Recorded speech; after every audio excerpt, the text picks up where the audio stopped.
Any MSP marketing strategy starts with a great website. And there are a couple of components on how to build a great website.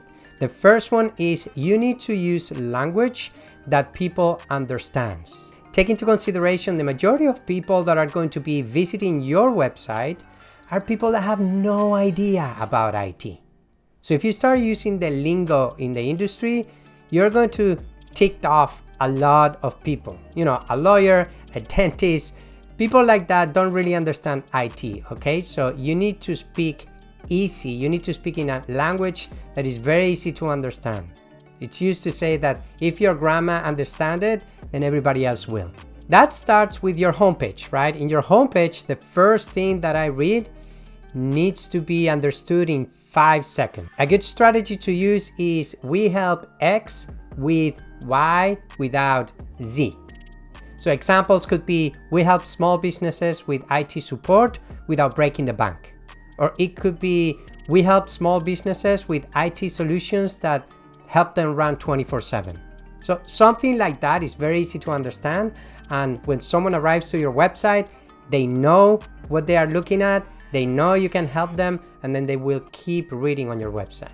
The second thing that a great website has is multiple ways for people to contact you. That means having your phone number available across the website, having multiple buttons and call to actions, like one on the menu, one in the middle of the homepage, and a form in the middle of the homepage, because you never know when something that you're saying on your website is going to click for them. Maybe it's in the section of where you talk about your services.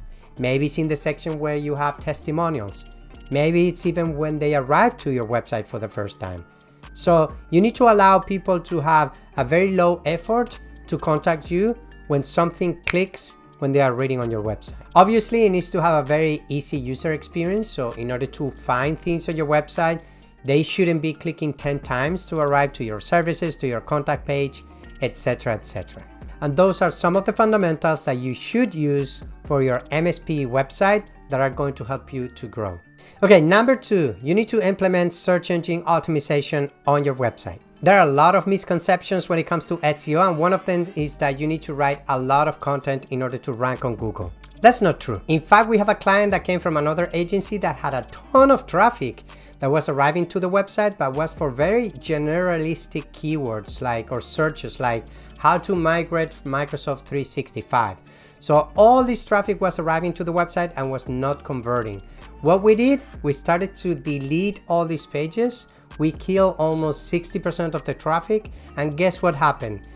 All the keywords that were important for all the landing pages started to rank better, and they started to receive the leads that they wanted. So don't focus on writing a ton of blog posts. Instead, focus on these creating landing pages that are focusing on the cities that you are servicing with the service that you are offering. So for example, if you have an MSP in Miami, it should be Managed IT Services Miami, IT Support Miami, IT Company Miami, and build landing pages like that.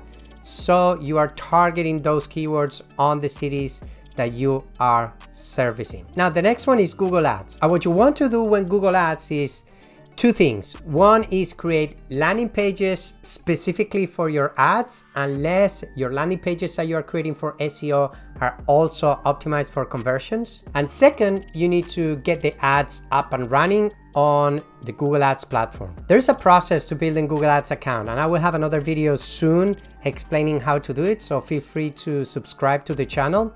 But usually you work it this way.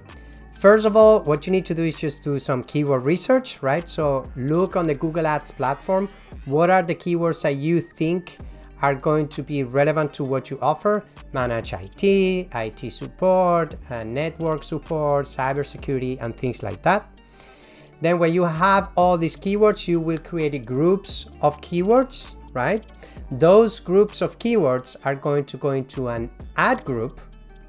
And that ad group will have specific ads that you can add into the ad group, and those ads are going to go to a specific landing page, right? So you have a group of keywords that you are going to put together. This group of keywords go to an ad group, and this ad group is going to have ads that are going to lead people to a specific landing page that is related to all these keywords that you have. And then you use your ad campaigns to group all those. For example, if you offer IT services and those are managed, co-managed, support, those will be IT services on a campaign, all these services in ad groups and all of the keywords. If you offer cybersecurity, then you will have a cybersecurity campaign, and then within that campaign, all of the services within your cybersecurity offering, etc., etc. If you want to get an idea on what type of ads and language to use, go to other cities, search for the services that you offer, and then read their ads and what they say, and you can have an idea on how your ads should look like. One key element that I haven't mentioned that is very important to have when you are going to be sending all this traffic to your website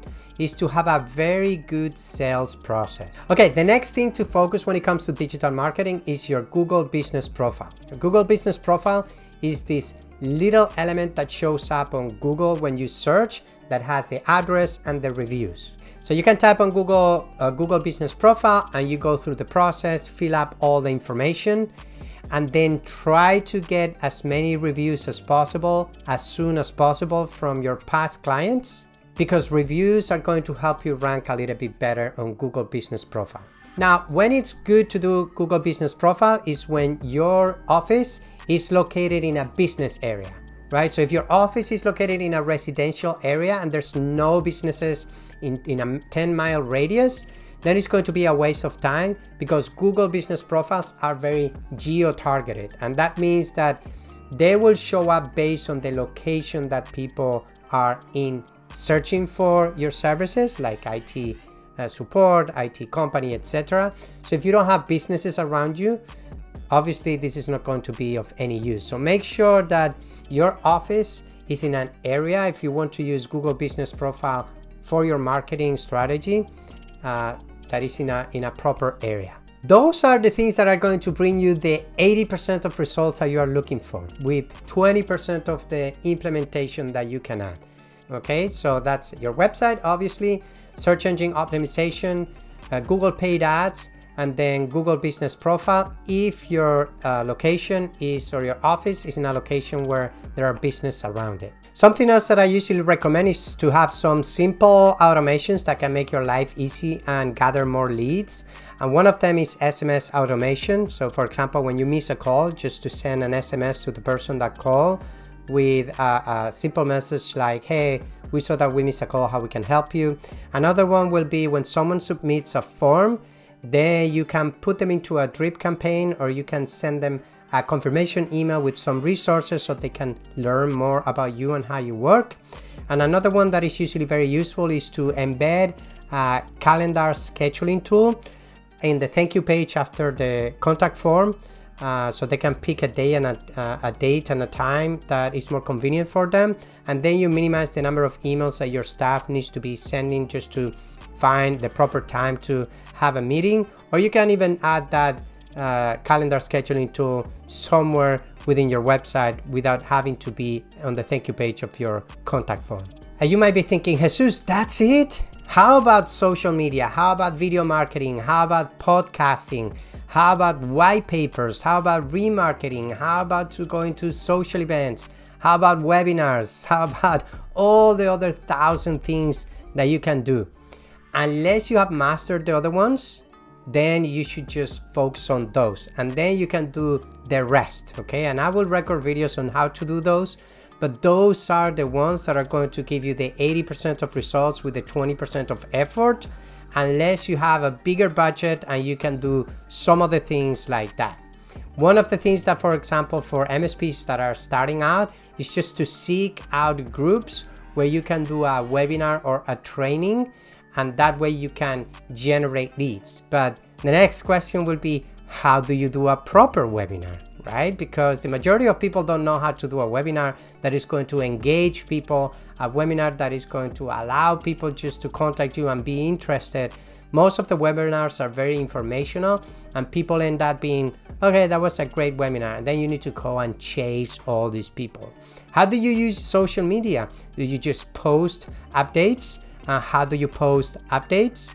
So for example, on LinkedIn, if you want to build a strategy, you need to use 20% of your time posting updates and becoming an industry leader, but the other 80% needs to be engaging with your target audience, with your ICP, ideal customer profile, right? So it's not engaging with IT companies, it's not engaging in the IT industry, it's engaging with lawyers, it's engaging with doctors, it's engaging with people that are bringing up conversations that are related to how you do, and then giving thoughtful information and suggestions about it. So there's a lot of other things that you can do for sure, but those that I explained are the ones that are going to drive you to success the fastest possible. And when you have all those nailed down, move to the other ones, or if you have big resources, you can do everything at once. That's all for this video. If you have any questions, just let me know in the comments. Don't forget to subscribe to get more videos like this, where I'm going to be telling you and teaching you